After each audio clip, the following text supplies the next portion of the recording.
Terima kasih Anda masih bersama kami di Berita Banten, dan bagi Anda yang baru saja bergabung, kami hadirkan kembali 3 berita utama pagi hari ini. Menerima surat SKP 2, Muhyani langsung sujud syukur.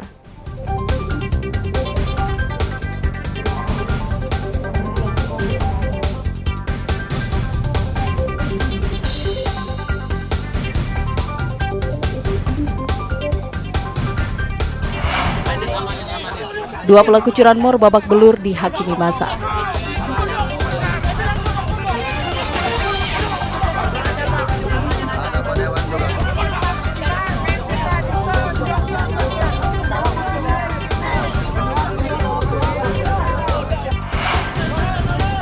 Hindari motor truk bermuatan sembako terguling.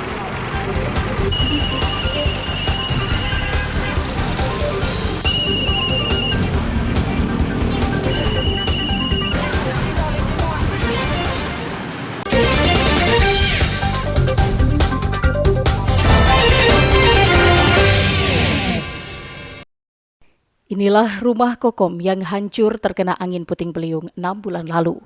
Kokom hidup sendiri setelah suaminya meninggal beberapa tahun lalu.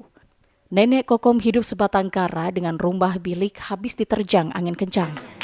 Setelah 6 bulan menumpang di tetangganya, kini rumah Kokom dibangun kembali oleh sejumlah relawan Polsekopo, Polres Serang hingga kantor desa. Sebelumnya Kokom sempat meminta bantuan ke tetangganya, namun karena keterbatasan biaya, warga menyerah. Akhirnya bantuan datang dari Basnas dan Polres Serang yang membantu membangun kembali rumah nenek berusia 65 tahun ini. Rumah ya? Iya. Senang? Senang banget, Pak. Terima kasih sekali saya diterima ini kasih rumah. Senang Bu ya? Ya senang banget Pak. Tinggal di Gedenya ada, nangis nanti gue mau ada nih. tinggal sini udah berapa tahun? Udah lama tinggal sini? Udah lama sih dari sini. Oh, tinggal rumah sini ya? Iya. Terus sekarang udah dibangun ya? Ya udah dibangun. Tadinya udah roboh, sekarang udah dibangun. Kegiatan pada hari ini kami dari Polres Serang dengan bekerja sama dengan Basnas dan pemerintah setempat yaitu desa maupun juga kecamatan menyerahkan kunci ya, jadi dari rumah tidak layak huni menjadi layak huni, dan ini merupakan program quick win untuk kepada masyarakat. Ironisnya, dinas yang menangani perumahan rakyat dan kawasan pemukiman khusus di Banten memiliki anggaran fantastis soal pembangunan dan bantuan perumahan rakyat ini. Ini terlihat dari pagu anggaran Dinas Perkim Provinsi Banten. Ariel Maranus dan Ahmad Sayuti melaporkan dari Kabupaten Serang. Komisi Pemilihan Umum mulai merakit sebanyak 18.759 kotak suara yang akan digunakan untuk pemilihan umum 2024 mendatang. Perakitan kotak suara dilakukan di gudang logistik KPU Kabupaten Pandeglang yang berada di Jalan AMD Lintas Timur, Kecamatan Bajasari. Untuk pengerjaan perakitan, KPU melibatkan 10 pekerja harian lepas yang direkrut dari warga sekitar. Pekerja diberikan upah borongan, yakni untuk satu kotak suara pekerja dibayar upah Rp1.700. Ucok, salah satu warga yang ikut merakit kotak suara, mengaku bukan kali ini dilibatkan untuk melipat kotak dan surat suara. Ucok yang sehari-hari merupakan pekerja serabutan mengaku sangat terbantu dengan adanya pekerjaan seperti ini karena bisa memiliki penghasilan tambahan. Dari 2019 pernah kita ngeset juga di sini. Terus waktu 2014 juga pernah, kita bahkan sortir surat suara buat ke PPS ya, ke PPS. Udah sih sering ke anak-anak ini. Atau gimana Pak penghasilan dari sini? Ya lumayan nih tadi, lumayan ya. Lumayan. Untuk wilayah Pandeglang ya, dengan UMK Pandeglang itu ya lumayan. Pak, ini sampingan atau memang ada kerjaan lain Pak? Ya anak-anak selama ini sih emang lagi nganggurnya. Ada juga yang ngojek gitu ya, ada yang di bengkel gitu. Daripada mungkin di bengkel ya tapi yang ngojek ya tidak dia lumayan gitu. Kalau untuk Bapak sendiri? Ya kalau saya mah ya itu biasanya kerja serabutan gitu. Perakitan kotak suara ditargetkan akan selesai dalam waktu 5 hari.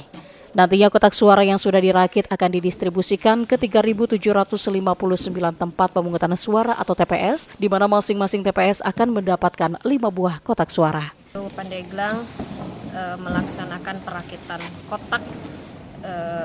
Ini bertujuan kami untuk mengukur kapasitas ruangan gudang, juga untuk menyicil pekerjaan yang ada, karena memang sejauh ini logistik juga belum sempurna 100% kami terima.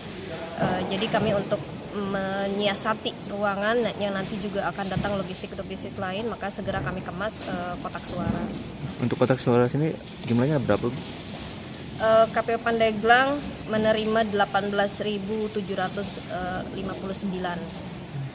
Itu kita 5 jenis, Presiden, DPD, DPR RI, DPRD Kabupaten dan Provinsi masing-masing TPS-nya. Jadi ini sudah secara jumlah sudah akurat sesuai dengan apa yang kami ajukan. Saat ini, logistik pemilu 2024 yang sudah diterima KPU Kabupaten Pandeglang antara lain 18.759 kotak suara, 15.036 bilik suara, 7.518 tinta, dan segel plastik sebanyak 97.944. Sementara logistik yang belum diterima yakni semua jenis surat suara dan semua jenis formulir. Ariel Maranus dan Andre Sopian melaporkan dari Pandeglang. Menjelang libur Natal dan Tahun Baru, jumlah warga yang akan berpergian terus meningkat, seperti terpantau di Terminal Pakupatan Kota Serang.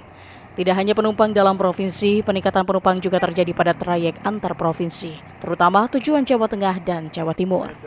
Mulai meningkatnya jumlah penumpang karena saat ini sudah memasuki libur anak sekolah. Adanya lonjakan penumpang berdampak terhadap peningkatan harga tiket. Untuk tiket antar kota, antar provinsi terjadi peningkatan harga antara Rp20 hingga Rp80.000. Menurut pihak agen, kenaikan ini sudah terjadi sejak tanggal 15 Desember hingga tanggal 7 Januari 2024 mendatang. Rata-rata kenaikan harga untuk ke daerah Jateng, Yogyakarta hingga Jawa Timur berkisar Rp20 hingga Rp50.000, seperti Serang Semarang dari Rp250.000 menjadi Rp270.000 dan Serang Malang dari Rp370.000 menjadi Rp420.000. Untuk ke daerah Sumatera, kenaikan mulai dari Rp50 hingga Rp100.000. Serang Palembang dari Rp350.000 menjadi Rp400.000, Serang Medan dari Rp550.000 menjadi Rp650.000. Ujung Kulon Taman Jaya mau ke Nagrek, aslinya saya dari Nagrek juga, jadi mau pulang mau sekalian wisuda anak di Bandung. Banyak yang pulang mau tahun baru, mau liburan karena udah beres ulangannya, jadi banyak yang pulang juga tadi. Diperkirakan puncak lonjakan penumpang di Terminal Pakupatan Kota Serang akan terjadi pada tanggal 22 hingga 23 Desember. Ariel Maranus dan Fajri Munawir melaporkan dari Kota Serang. Ya, informasi tadi mengakhiri berita Banten pagi hari ini. Saya Rusdi Maulana mewakili kerabat kerja yang bertugas mengucapkan terima kasih, selamat pagi dan sampai jumpa.